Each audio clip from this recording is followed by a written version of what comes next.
Muy buenos días, muy buenas tardes, muy buenas noches. Comenzaremos pidiendo por la salud de los enfermos y su pronto restablecimiento y felicitando a quienes han festejado con sus hijos durante la semana pasada. Mucha atzlajá a todos. Hoy avanzaremos más el tema de la interpretación por medio de algunos ejemplos de la intertextualidad para que a través de ella repasemos fragmentos de los libros de la Torá, del Pentateuco, en su diálogo con Coelet.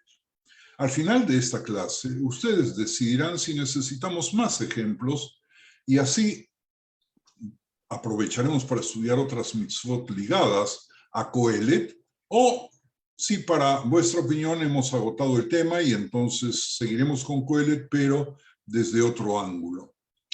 Miren, Javerim y Javerot, todos sabemos que desde la antigüedad hasta nuestros días el tema de la recompensa divina es una de las cuestiones difíciles que preocupan al creyente. Y aunque sea difícil de creer, también preocupan al no creyente, que instintivamente busca determinar lo que es justo. Y no siempre resulta fácil poder determinar lo que a sus propios ojos puede resultar justo o injusto, particularmente en los momentos en las cosas no le vayan muy bien. No siempre resulta fácil contestar la pregunta, otra pregunta, del propósito de la vida de una persona en el mundo y la recompensa esperada por sus acciones. Sus propias fantasías de recompensa, la de sus padres y maestros, de la sociedad toda.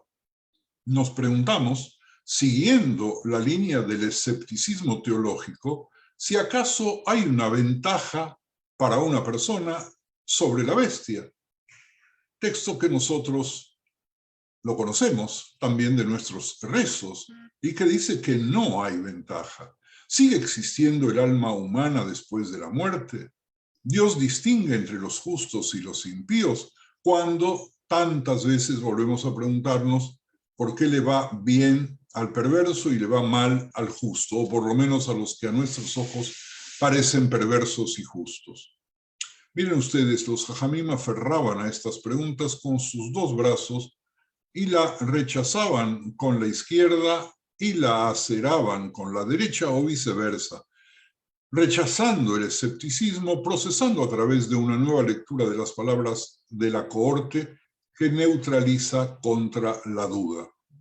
Si alguno de vosotros se anima, y yo les invito a que se animen, podrá pasear por el libro de Iov, de Job, y descubrir respuestas que los jajamim no se sentían siempre cómodos de tratar con los medios que permite la intertextualidad. Quizás por eso Iov es un libro tan poco popular entre nosotros. No se lee ritualmente en ninguna fiesta, no se estudia en yeshivot. Difícilmente encontrarán un shiur, unas clases de Iov en las sinagogas.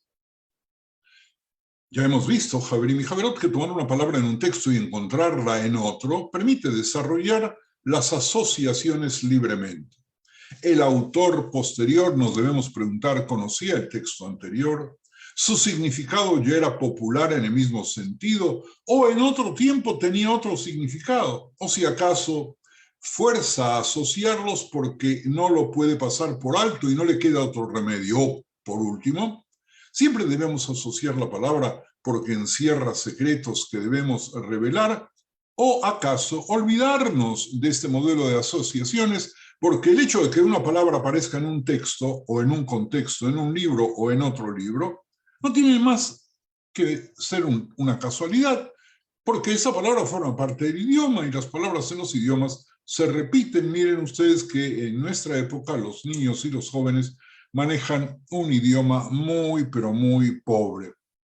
Y si los quitamos de ese molde de las 500 o 600 palabras que se repiten permanentemente, se pierden en un laberinto del cual es difícil salir. Por lo tanto, ¿tiene importancia o no tiene importancia la coincidencia de una palabra en un contexto con la misma palabra o una palabra parecida en otro contexto?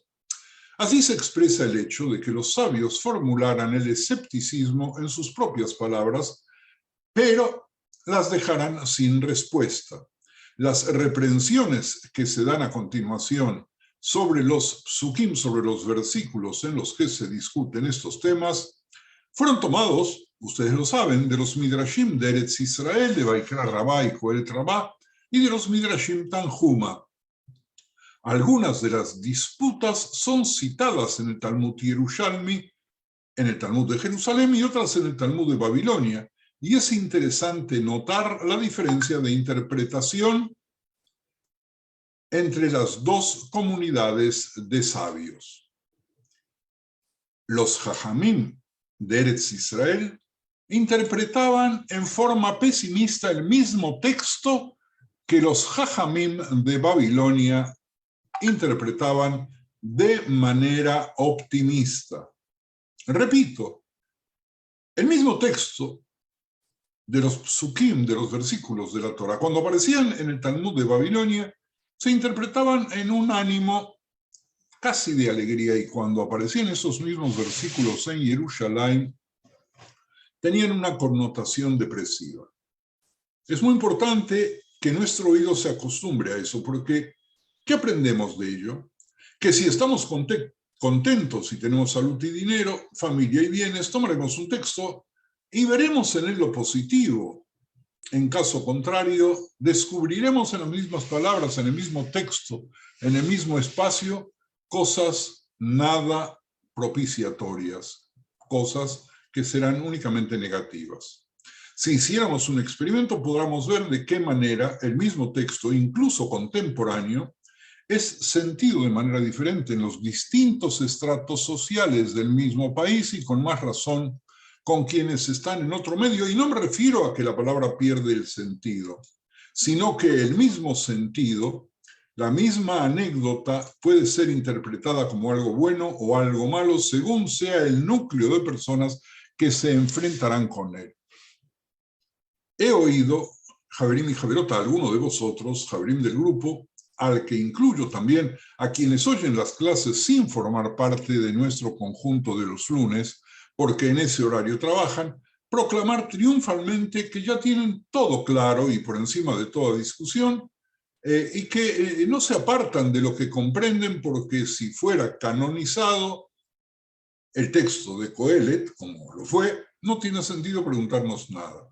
Particularmente para él o ella, me estoy refiriendo para algunos de los alumnos inquietos que me escriben, espero que lo que vemos sirva para desmentir su seguridad absoluta de su comprensión, cuando en la historia de las interpretaciones no hay unanimidad cuando se trata de comprender lo que deseó Kohelet en nuestro caso. Dicho en otras palabras, quien tomó un versículo de Kohelet, un pasuk, y le dio categóricamente una interpretación, incluso siguiendo Jajamim, no puede estar seguro en ningún momento de que esa interpretación necesariamente coincidirá con lo que el autor de Kohelet quiso. Por lo tanto, ¿entenderá o no entenderá el texto? ¿O acaso, como muchas veces hacemos nosotros, reescribimos el texto que leemos y entonces, en lugar de estudiar a Kohelet, estudiamos Kohelet a partir de nosotros, es decir, nuestro propio Kohelet, no siempre en la misma línea que el Kohelet original? Javerim y Javerot, ninguno de los marcos interpretativos que vimos en nuestra última reunión hace 15 días ofreció una reflexión sobre por qué Kohelet incluiría precisamente el pasuk de Bemidbar sobre el precepto, la mitzvah de tzitzit, en su discusión en esta coyuntura.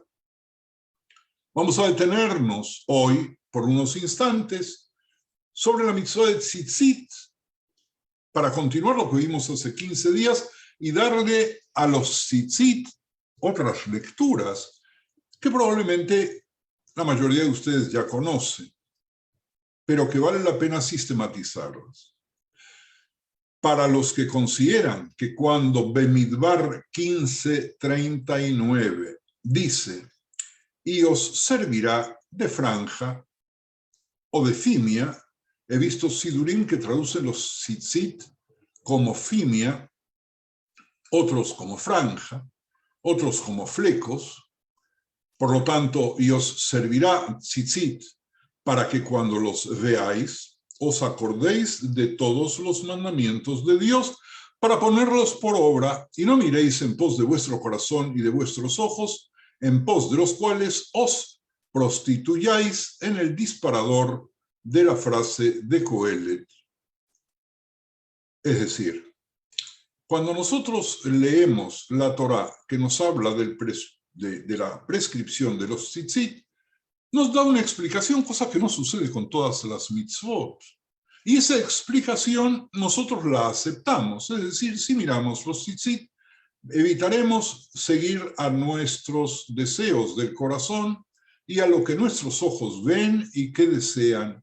Y entonces nos vamos a portar un poco mejor. Cuando vemos esto junto con Coelet, tenemos que entender si va o no va junto. ¿Y qué dice Coelet? ¿Es acaso una respuesta? ¿Qué dice Coelet? Coelet dice, alégrate, joven, en tu juventud y tome placer tu corazón en los días de tu adolescencia y anda en los caminos de tu corazón y en la vista de tus ojos. Hasta aquí vamos muy bien. Contradice absolutamente lo que habíamos visto en la Torá. Pero la continuación del pasuk dice, pero sabe que sobre todas estas cosas te juzgará Dios. Entonces, esto parece ser un texto de prueba contra la prosecución de las propias pasiones, que Coelet rechaza. ¿O acaso debemos abstenernos de usar la intertextualidad del versículo que recién leí, comenzando, alégrate, joven, en tu juventud y tome placer tu corazón en los días de tu adolescencia, y no leer la última parte, que sobre todas estas cosas te juzgará Dios, y entonces lo separamos de la mitzvah de tzitzit? Y entonces, ¿qué podemos decir? ¿Que Coelet propone carpe diem o Coelet dice, vale, carpe diem, pero hay un límite? Y ese límite es el que los tzitzit nos quieren recordar y tener presente, hacernos tenerlos presentes para evitar la transgresión. Para la interpretación motivadora, mis queridos amigos, la conexión con Bemidbar es más problemática porque ¿acaso Coelet está haciendo una declaración sobre cómo se toman decisiones éticas? ¿Acaso la alegría del corazón humano redime ese espacio interior? Para que quede más claro lo que estamos planteando aquí, por favor, veamos otra vez el pasuk, porque no se acordará mucho de los días de su vida, pues Dios le llenará, el 5:19, de alegría el corazón a sí mismo. Todo hombre a quien Dios da riquezas y bienes, le da también facultad para que coma de ellas y tome su parte y goce de su trabajo. Esto es don de Dios. Lo voy a leer en hebreo porque su musicalidad nos va a ayudar a entenderlo. Ki lo harbe yizkor et yemei chayav, ki haElohim ma'ane besimchat libo. O vamos a tomar el pasuk 10. El que ama el dinero no se saciará de dinero, y el que ama el mucho tener no sacará fruto. También esto es vanidad, convirtiéndolo a él y a sus deseos en un vehículo apropiado de agencia moral. Quizás, Javerim y Javerot, el gran descubrimiento sea que, en contraste con la antigua suposición interpretativa, el disfrute y la piedad, oigan bien por favor, el disfrute y la piedad no tienen por qué estar enfrentados, sino que Coelet sostiene que el disfrute de la vida es una cuestión de deber religioso. Voy a repetir porque estas últimas frases, estos últimos 2 minutos, echan por tierra lo que en nuestra mente está acostumbrada a interpretar, particularmente en los largos años de la Golá.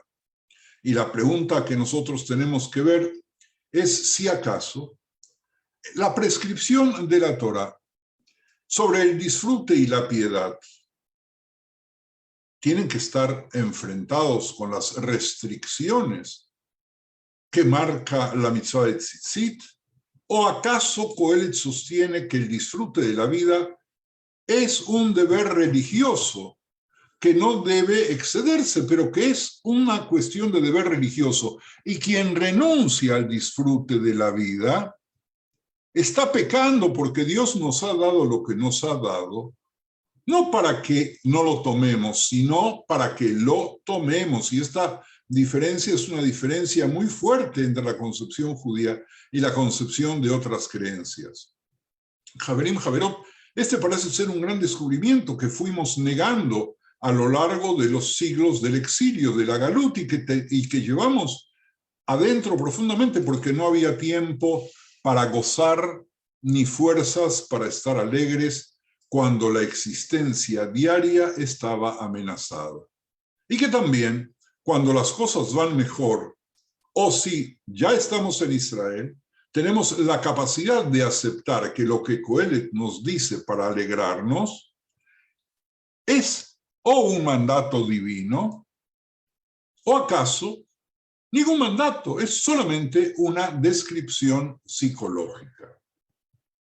Sin embargo, aunque esto cambia la naturaleza de la oposición entre Coelet y Bemidbar 15:39, que vamos a repetir nuevamente: tendréis pues tzitzit para cuando los veáis os acordéis de todos los preceptos de Dios, así los cumpliréis y no seguiréis los caprichos de vuestros corazones y de vuestros ojos que os han arrastrado a prostituirlos, poniéndola en un propósito positivo en lugar de un propósito pesimista y negativo.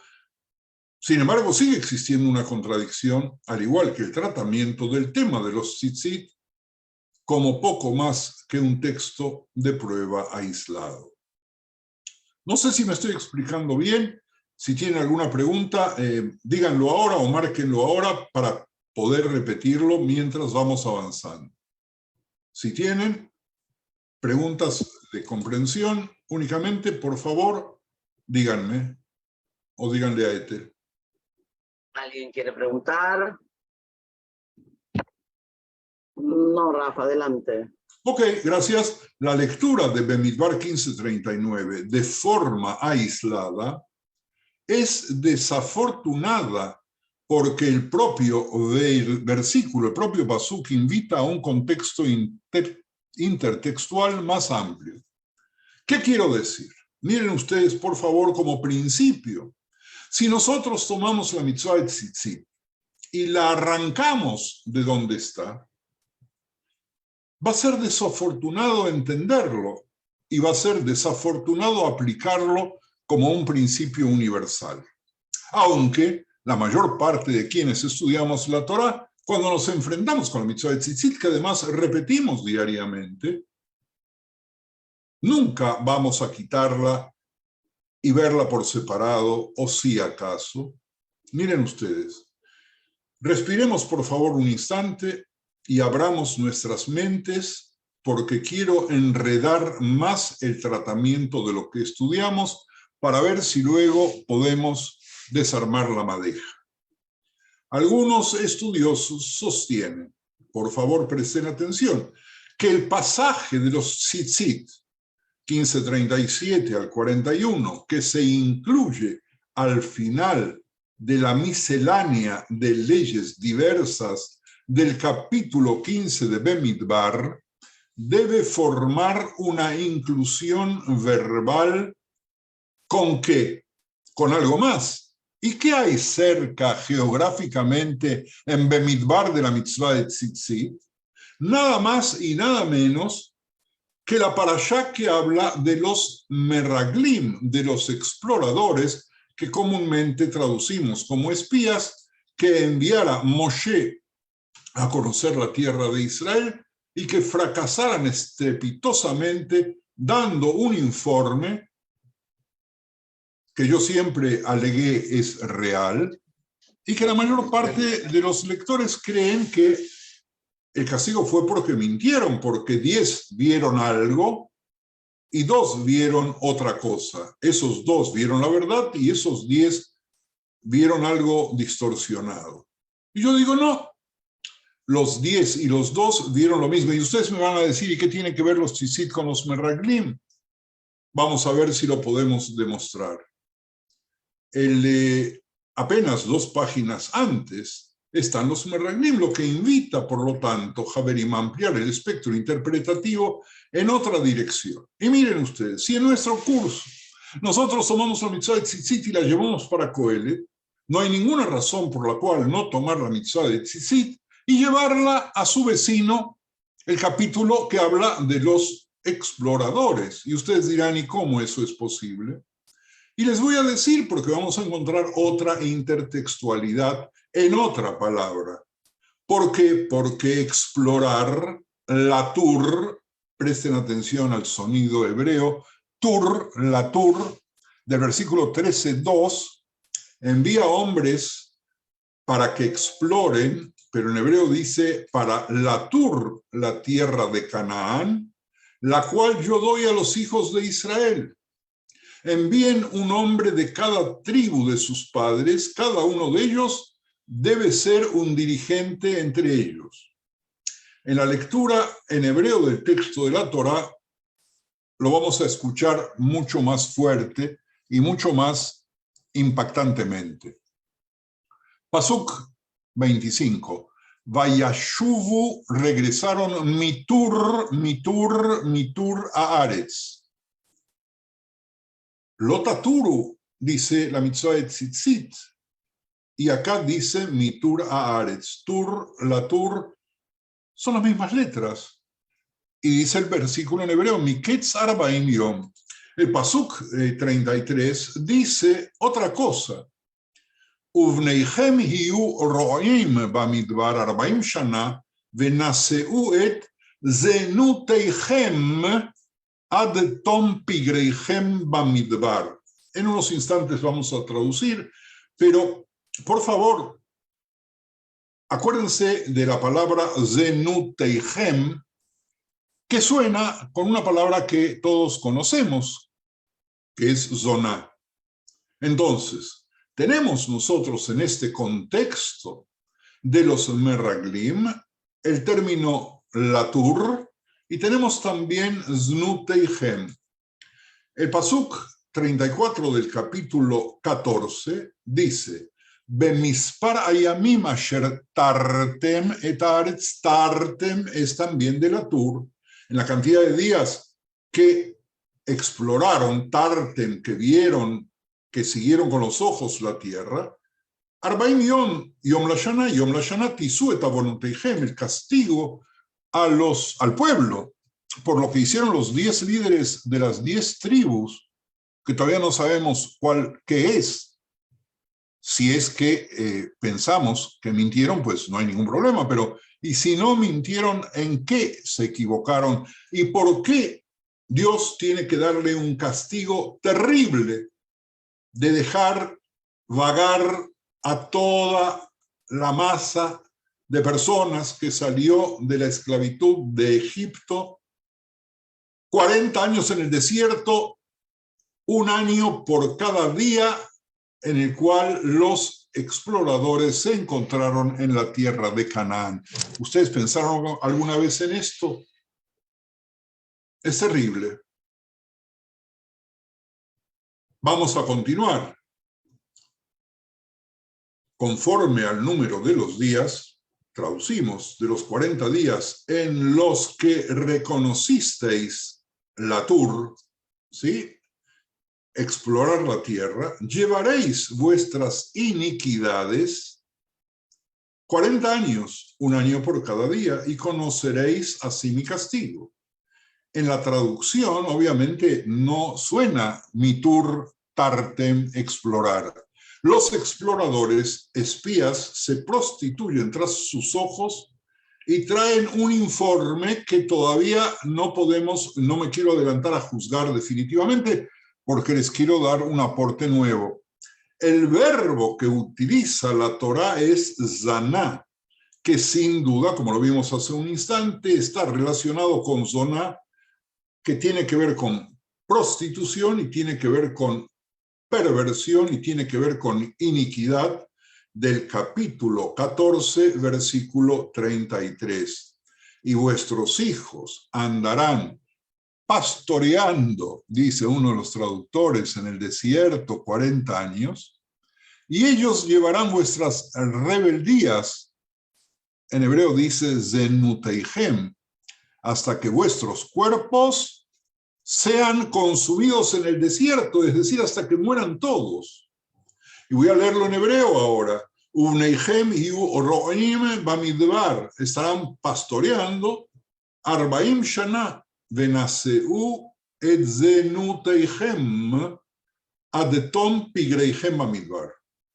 Y así lo vemos, y así podemos afirmar algo muy interesante.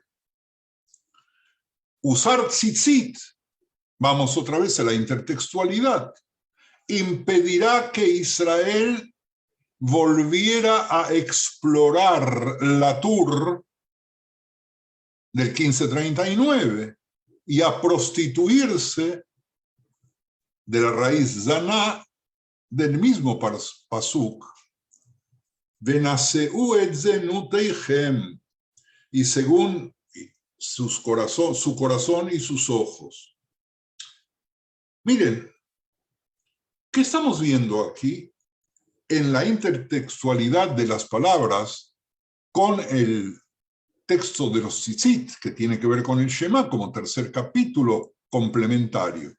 Y el tema de los espías, descubrimos que el tema de los tzitzit no se refiere únicamente a la inhibición de la desviación de la conducta del individuo, sino que las mismas palabras que aparecen en los tzitzit,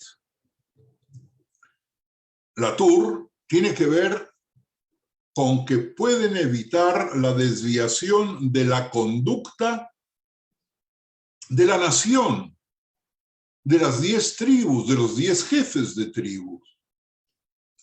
Entonces, ¿qué nos está pasando en estos momentos? En estos momentos estamos haciendo un juego de intertextualidad dentro del mismo libro de Bamidbar, cuando hace 2 semanas habíamos comenzado a desarrollar la intertextualidad de la mitzvah de tzitzit, nada más y nada menos con el libro de Coelet, que es el libro que tenemos que estudiar. Si seguimos esta opinión, el versículo contrapone la obediencia a los mandamientos de Dios con el seguimiento del corazón y los ojos, y la narración de los meraglim, de los exploradores y espías, refuerza esta interpretación. Así, recogiendo otras conexiones léxicas entre el verso y la narración de los exploradores espías, observamos que ver el tzitzit sirve como antídoto contra el pecado nacional de los exploradores, que habiendo salido la Turet Haaretz a explorar la tierra y habiendo visto Beheineihem con sus ojos, hombres altos en comparación con los cuales parecían a sus propios ojos como saltamontes, con ese informe desanimaron a los israelitas, que por esa razón se alejaron de Dios y fueron castigados.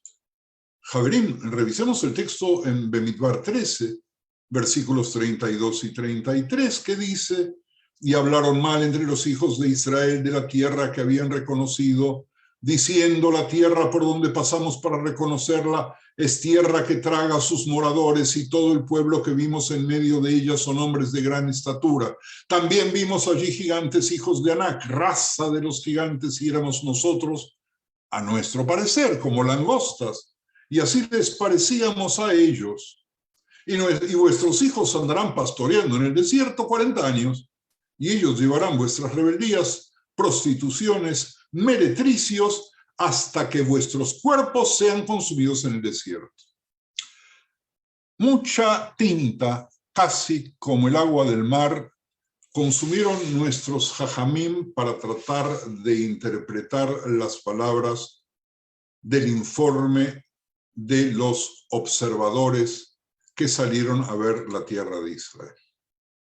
Recuerdo que mi maestro en la yeshiva solía decirnos que claro, que es verdad, él decía que todo era verdad, que cuando tú te ves en los ojos de quien tienes enfrente, en la pupila de tus ojos, tu tamaño se ve reflejado muy pequeño. Por lo tanto, no estaban mintiendo. Cuando ellos se enfrentaban a los hombres de gran estatura y se miraban los ojos de ellos, a nuestro parecer parecíamos langostas, que tiene que ver también con algo psicológico profundo, que es el temor a enfrentarse con el enemigo, al cual siempre, si tenemos miedo, lo vamos a ver como gigante. Miren ustedes, hasta hace muy poco tiempo atrás, todos nosotros, sin excepción, veía a Rusia como potencia absoluta, y cuando comenzó la invasión en Ucrania, todos estábamos seguros, yo diría casi todos estábamos seguros, que el chiste del señor presidente de Rusia iba a durar como mucho 3 días, 4 días, una semana, porque lo veíamos al señor presidente como un héroe con un enorme poder militar. Y resulta que los ucranianos, de los cuales nunca pensamos que podrían haber hecho frente a la potencia de ese tamaño, ya llevan tantas semanas a un precio terrible, pero todavía no se han rendido. Entonces, también podemos explicar eso de esta manera, pero quiero que regresemos nosotros únicamente a la intertextualidad para poder regresar dentro de unos minutos otra vez, y yo siento que no nos hemos ido, a Coelho. Javerim, estos comentarios, sin embargo, introducen una nueva dinámica en la interacción entre la legislación de Bemidbar 1539, de Tzitzit, y la narración de los exploradores en los capítulos 13 y 14. El pasaje al que se refiere de la historia es el mal informe de los exploradores, espías sobre la tierra, dado el informe, para disuadir al pueblo de entrar en ella, de ir a la lucha para ingresar a Canaán, por lo que exageran el tamaño de sus habitantes y minimizan la fecundidad, llamándola tierra que devora a sus habitantes. Muchos jajamim vieron ahí que de casualidad se encontraron con sepelios y entonces pensaron de que había muchas muertes. Mucho trabajo se hizo para poder tratar de explicar qué quiere decir Eretz Ohelet Yoshvea. En más de una oportunidad escuché algo que me gustó siempre, que es una tierra que devora Yoshvea, a aquellos que están sentados sin trabajarla. Eretz Ohelet Yoshvea, tierra que devora a los que están reposando. Y en los mismos versículos, Yoshua y Caleb, sin embargo, afirman que recorrimos la Tur como exploradores, una tierra sumamente buena, y no solamente buena, sino que dice en el texto hebreo, Tová haaretz meot meot, una tierra que emana leche y miel. Voy a leer en Ibrit lo que dijeron a partir del pasuk 7 de Bemidbar 14. Vayomeru el koladat bnei Israel leimor haaretz asher avarnu ba la turota tova haaretz meot meot. Eretz asheri zavat halaf udvash. Javerim, ¿hay contradicción o no hay contradicción? Estamos hablando de la misma tierra, estamos hablando de tierras separadas. Estos vieron algo, los otros vieron otro tiempo, otra cosa, al tiempo que aseguran a los israelitas que sus habitantes dicen Yoshua y Caleb con sus palabras, no hay de qué temerles. Así la orden de Moshe de espiar la Tur, la tierra, y verla, Lirot, como es, lleva a dos conclusiones contradictorias. No parece que espiar detrás de tus ojos se oponga necesariamente a recordar los mandamientos de Dios. Después de todo, ¿qué otros ojos podrían usar Yoshua y Caleb? Otra vez, nosotros espiamos la Tur con nuestros ojos y hay dos realidades, o hay una distorsión en la captación de la realidad. Si los otros exploradores están distorsionando intencionalmente las bondades de la tierra que también vieron para disuadir al pueblo de invadirla, puede que incluso Yoshua y Caleb, y no los otros exploradores, los que estén viendo mal, si estuviesen en un proceso democrático, deberían haber votado y la elección hubiera salido 10-2. 10 vieron una catástrofe imposible de conquistar la tierra de Canaán y 2 soñadores pensaban que se podía hacer. La descripción enfática de Yoshua y Caleb sobre el atractivo de la tierra es pues una apelación retórica al corazón del pueblo. De hecho, aunque la conexión no es tan estrecha en el hebreo como aparece en la traducción, Dios declara que Caleb le sigue con un tipo de devoción interna diferente a la del pueblo rebelde. Como que la fe permite ver realidades diferentes. Napoleón decía que él no necesita de generales con muchas habilidades, pero sí de generales con suerte. Y aquí pareciera ser, a partir de la relación de Dios con Caleb ben Yefuné, que lo que importa es que el líder pueda insuflar en la población optimismo y fuerza. ¿Y qué dice la Torá? Pero a mi siervo Caleb, porque tiene un espíritu diferente, en hebreo Ruach HaJeret, y me ha seguido de todo corazón, lo introduciré en la tierra a la que entró, y su descendencia la poseerá. Ve'avdi Caleb ekefayeta Ruach HaJeret imo, vaimale acharai, vavioti el haaretz asher bashama, vezar'o yorishena. Esto, Javerim y Javerot, puede explicar el significado de la cláusula relativa al final de 1539. Y no seguiréis los caprichos de vuestros corazones y de vuestros ojos que os han arrastrado a prostituiros, que siguen infielmente, aparentemente porque supone que seguir los ojos y el corazón de uno se opone naturalmente a seguir los mandamientos de Dios. Javerim Javerot no parece lógico. No parece lógico que haya una contradicción entre lo que mis ojos y mi corazón ve y lo que Dios quiere.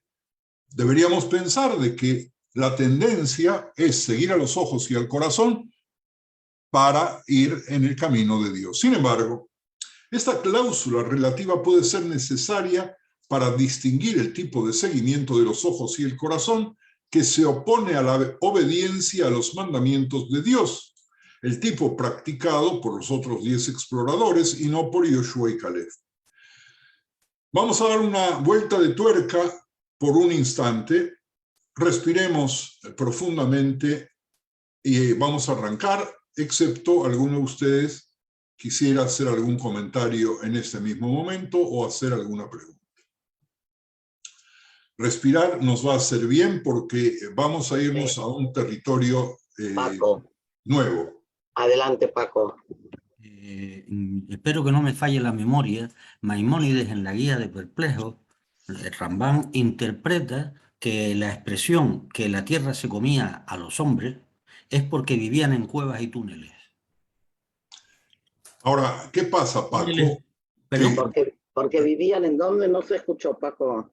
En la Guía de Perplejos. En la Guía de Perplejos, creo recordar que es allí lo puedo buscar en las notas. Maimónides explica la expresión la tierra que devora a los hombres como que se escondían en cuevas, algo así interpretaba él. Lo que pasa, Paco, es que Rambam se enrolaba en la necesidad de explicar racionalmente la Torá de manera tal de que no haya contradicciones. Y entonces, ¿qué nos dice Rambam en las palabras de Moré Nebuhim que don Paco acaba de citar? Simplemente de que no mentían. Lo que pasa es que al verlos entrar como topos para protegerse, era obvio que la tierra se los tragaba. No hay mentira, pero esa es una verdad subjetiva, es una verdad objetiva. ¿Quién va a saber eso? ¿Cómo lo interpreta el pueblo? Y el pueblo no lo interpretó así, por lo tanto, perdió a la aceptación de la versión negativa su posibilidad de ingresar a la tierra de Israel, debiendo morir en el desierto. ¿Algún otro Javer? ¿O Javerá? No, sí, Peter.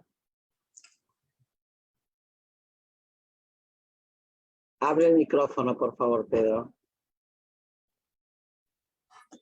Ok, básicamente lo que quería decir es mi interpretación sobre la mitzvah de tzitzis, que tiene que ver con los meraglim.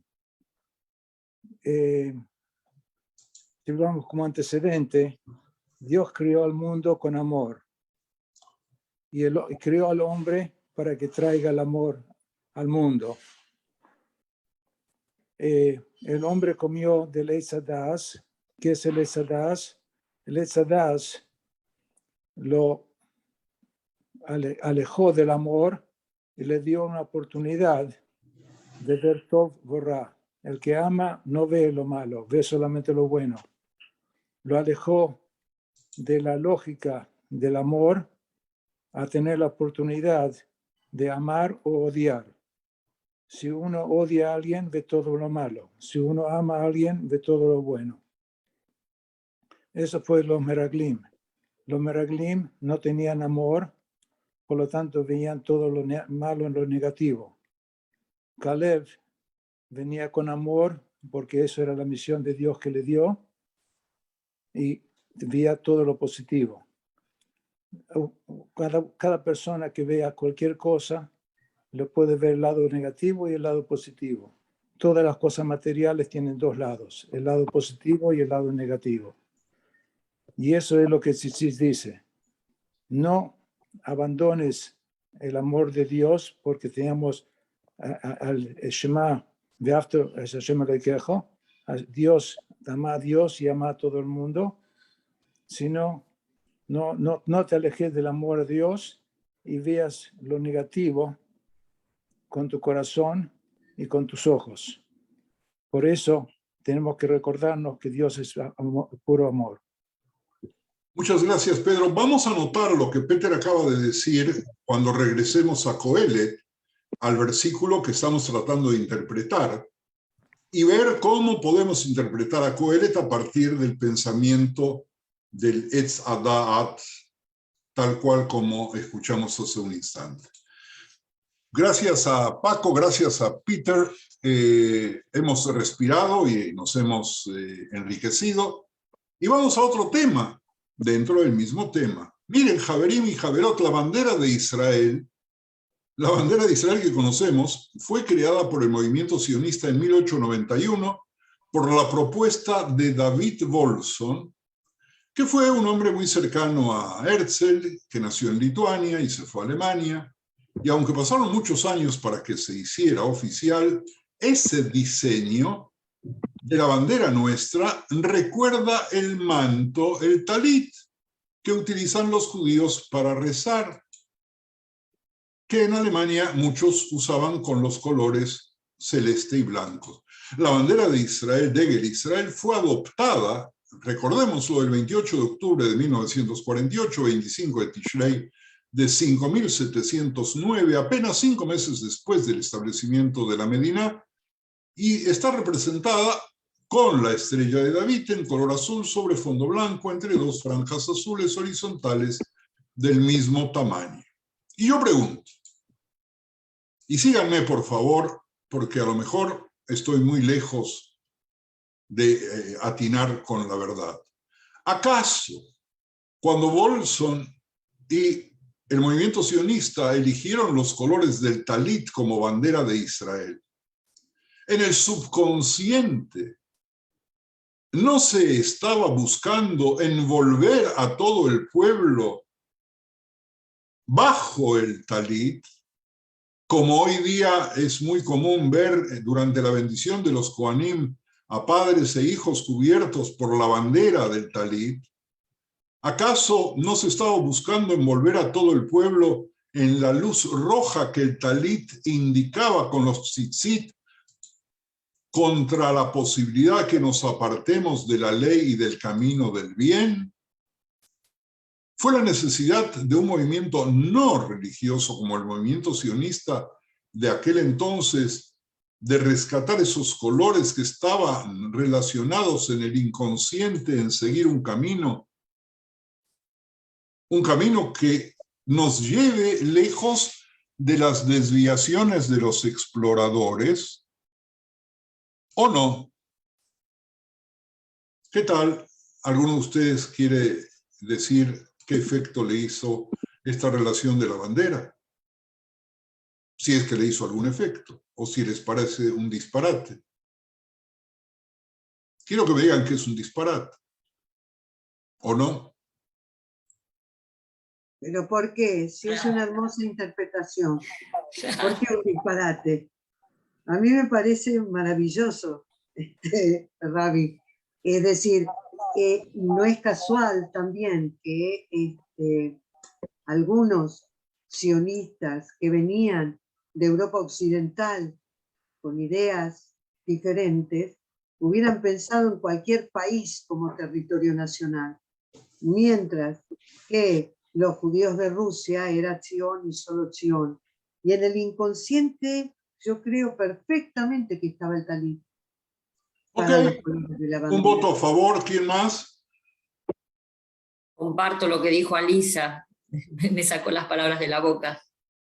Es un momento vibrante.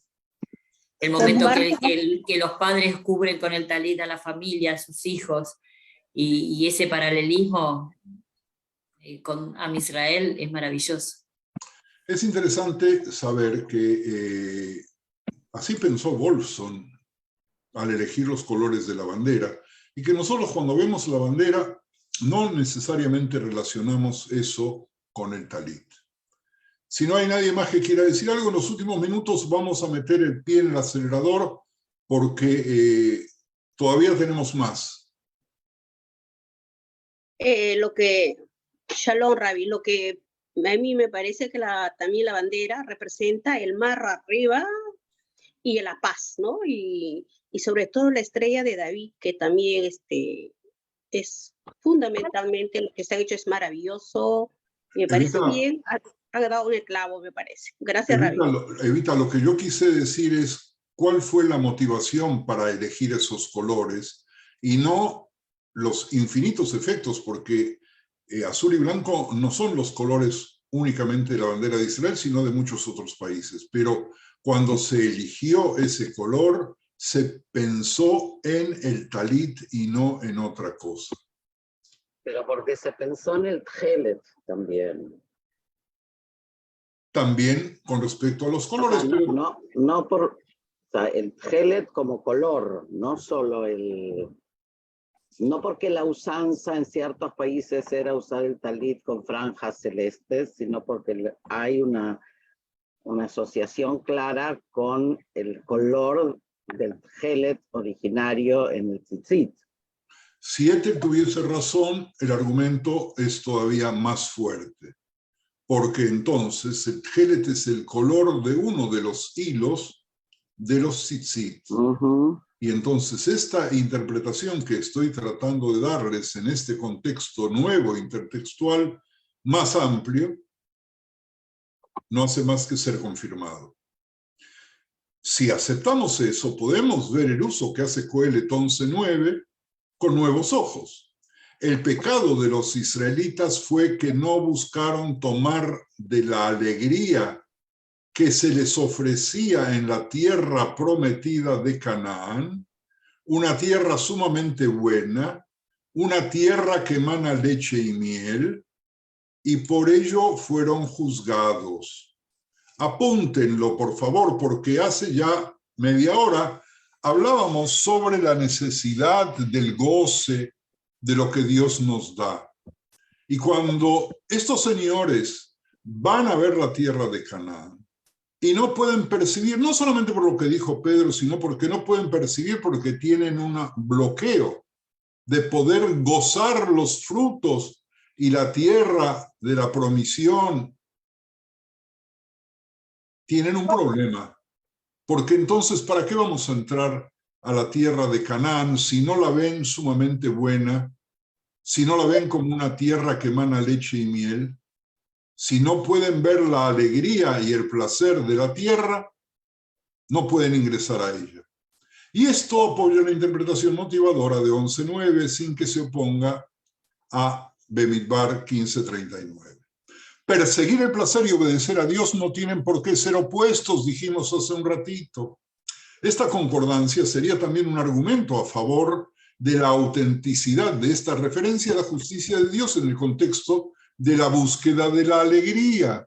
Al igual que la interpretación motivadora de Coelet 11:9, en la narración de los espías, los israelitas deben dar cuenta del bien que han visto y que no han tenido la capacidad de disfrutar. Es un mensaje muy fuerte también para nuestros días. Cuando por un instante parecería que ya elegimos entender a Coelet, ahora vamos a detenernos otra vez y vamos a dar otro significado de los tzitzit en los 8 minutos que nos quedan. Les voy a traer un personaje que ustedes probablemente conocen. Se llama Rabbi Meir Simcha de Dvinsk, rabino y líder del judaísmo ortodoxo en Europa Oriental a principios del siglo XX. Era un Cohen, por lo que a menudo es conocido como Meir Simcha Cohen, Meir Simcha el Cohen, conocido por sus escritos sobre el Mishneh Torah de Rambam. Esos escritos los tituló Or Sameach, que hoy es un nombre muy popular, así también por su obra sobre la Torá, de la cual vamos a tomar lo que a continuación les voy a explicar, que se llama Meshech Chochmah. El Meshech Chochmah se ganó el cariño de los estudiosos de la Torá por 2 razones. En primer lugar, no solo muestra un asombroso conocimiento de lo que en un nivel práctico consideráramos la totalidad de la Torá, el Tanaj, el Talmud Babli, el Yerushalmi, el Rambam, el Shulchan Aruch, el Zohar, sino que entrelaza sin esfuerzo estas fuentes, intertextualizando, aportando citas lejanas para iluminar un determinado pasú. Al hacerlo, él también integra la Torá oral con la escrita, mostrando el poder de tratarlas como deben, como una sola entidad. En segundo lugar, Meshech Chochmah muestra una enorme creatividad y una mente dada a la investigación de la Ashkafá, la postura, posición profunda del pensamiento judío. Meshech Chochmah nos interpreta, escuchen por favor, la mitzvah de tzitzit de una manera completamente diferente a las que popularmente se conoce. ¿Qué nos dice Meshech Chochmah? Que, si bien es innegable que Dios es la perfección y la completud absoluta, la shleimut, se nos aparece como incompleto, y su obra perfecta, no estamos hablando del tzimtzum, es decir, achicar para hacer espacio a otras cosas, sino la obra se presenta ante nuestros ojos, la obra divina, la creación, como incompleta, fragmentaria, inconclusa, rudimentaria, coja y trunca. ¿Y dónde vemos eso escrito en la Torah misma? En los versículos de la creación, en Bereishit, 2º capítulo, que dice: cuando Adán, creado a imagen al final de todos los seres vivientes, está lleno de imperfecciones y desobediencias, pero es el socio de Dios para completar su obra. Y decimos un texto que lo voy a decir en hebreo que todos conocemos, Vayehulu Hashamayim, Vayehulu Hashamayim Be'aretz Lefotzevam, Vayihal Elohim Bayom Hashvim, Elachto Asher Asah, Vayishbot Bayom, y así fueron terminados los cielos y la tierra, y todo lo que existe, etcétera, etcétera, y bendijo Dios el día séptimo, Ki bo Shabbat mikol melachto asher bara Elohim, ¿cómo continúa? La azot, porque Dios descansó de toda su tarea, que Dios creó la azot, para que se siga haciendo, para que se siga creando. ¿Y qué tiene que ver esto con los tzitzit? El Meshe Jochma nos dice que cuando vemos a alguien llevando el talit grande o pequeño, vemos una tela completa de cuyas puntas cuelgan hilos deshilachados, los tzitzit, que nos dicen que la prenda todavía no es completa, que necesita que el trabajo se complete con perfección y que no debemos desviarnos a derecha ni izquierda hasta lograr el la'asot del talit, completar el talit y el la'asot de nuestros instintos, que están truncos, que están incompletos, que ello no está en manos de Dios. Dios nos lo deja a nosotros mismos a completar al hacer los tzitzit en la forma correcta y al hacer nuestro corazón y nuestra mente en forma completa, y así el ser humano se convierte también nosotros, y no solamente Adán el primero, como socios de la creación. Completamos lo que Dios nos dejó como tarea, la azot. Y si me permiten, iré más lejos.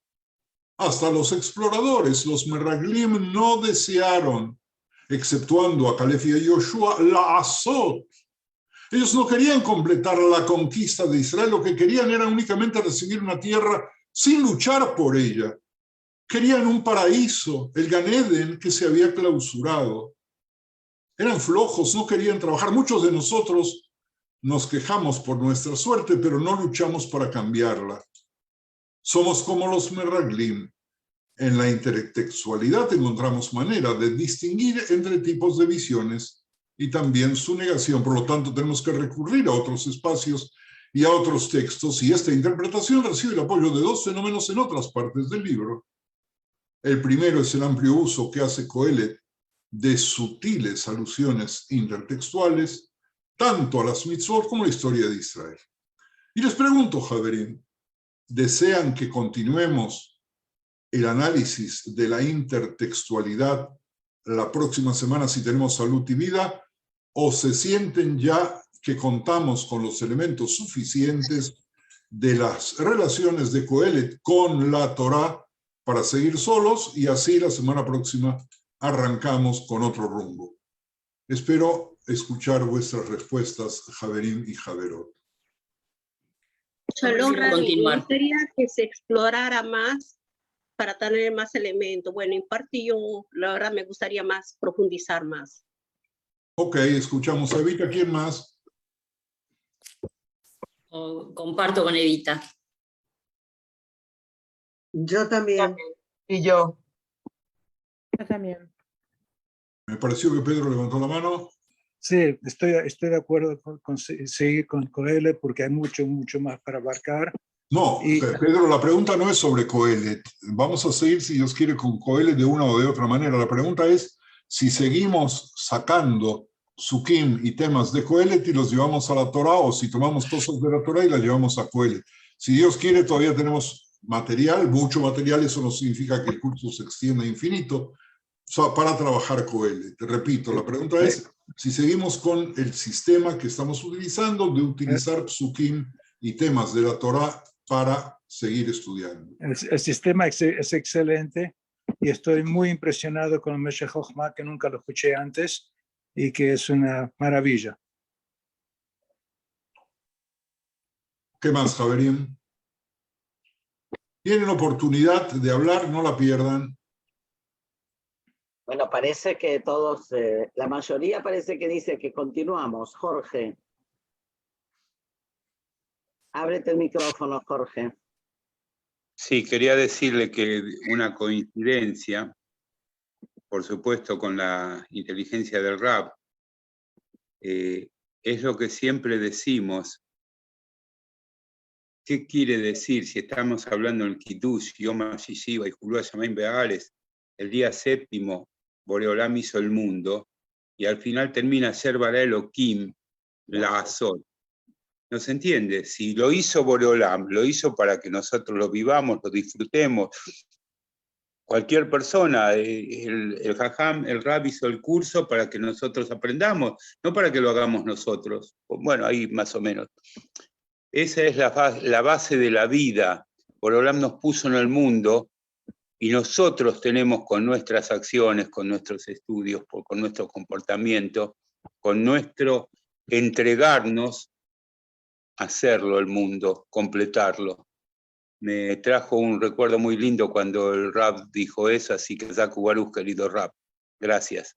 Ok, veo que en el chat uno de nuestros Javerim escribió y me gustaría que alguno de vosotros pueda leer en voz alta, dado que él no tiene, por lo que escribe, la posibilidad de decirlo en voz alta.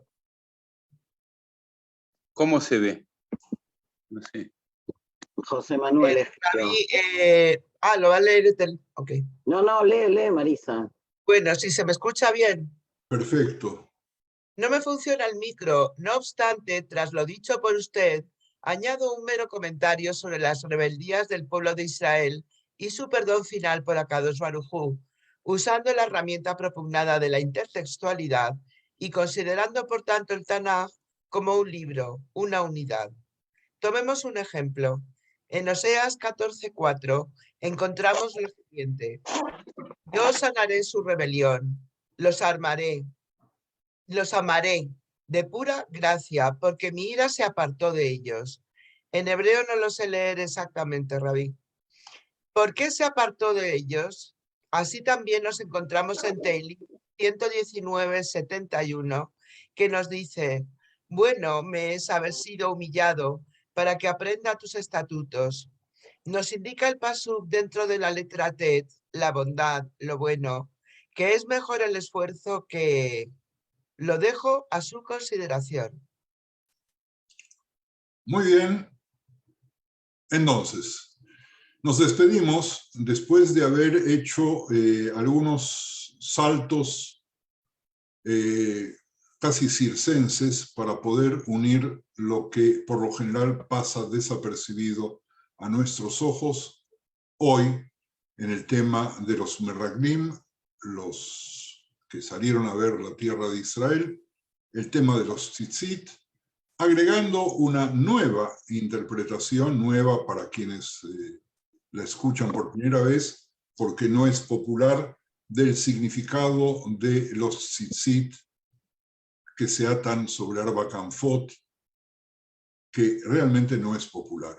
Así que avanzamos con Coelet y vamos a traer, si Dios quiere, algunos otros ejemplos de cómo el texto es una unidad absoluta, tal cual como lo dijo también el Rav de Tvirsk. Javerim, Javerot, hasta pronto, muchísimas gracias. Que Dios les bendiga, les dé mucha salud y mucha alegría.